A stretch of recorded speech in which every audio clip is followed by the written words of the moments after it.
Продолжуваат блокадите на Радиотелевизија Србија и Радиотелевизија Војводина. Стотици лица од доцна синоќа не дозволуваат никој да пристапи во просториите на јавните сервиси, противејќи се поради начинот на кој се известува за протестите.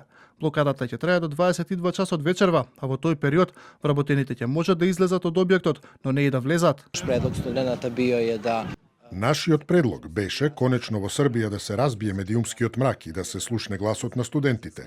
РТС е телевизија на сите граѓани, а не само на некои.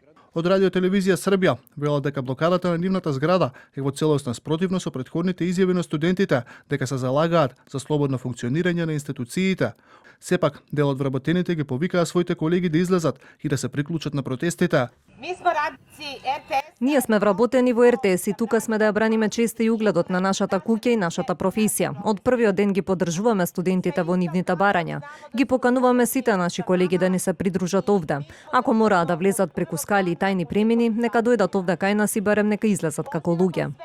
Околу целиот објект распоредени се бројни полициски единици, откако синоќа на кратко дојде до судир меѓу демонстрантите и полицијата.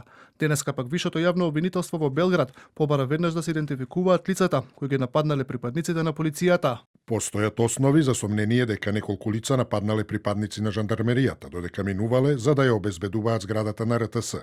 Наредено е идентификување на лицата кои нападнаа полициски службеник во цивил при вршење на службени дејствија и му нанесоа повреда на окото.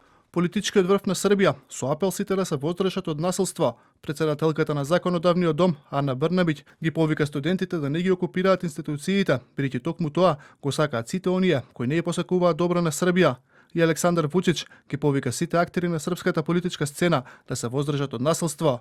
Поштовани граѓани, Прифаќам дека јас сум виновен за нивните димни бомби во Народното собрание на Република Србија, но ги молам да не го прават тоа повеќе и да не размислуваат за понатамошни напади врз државните институции, како што синоќа ги нападнаа РТС и РТВ. Протест има и пред јавниот радиодифузен сервис на Војводина.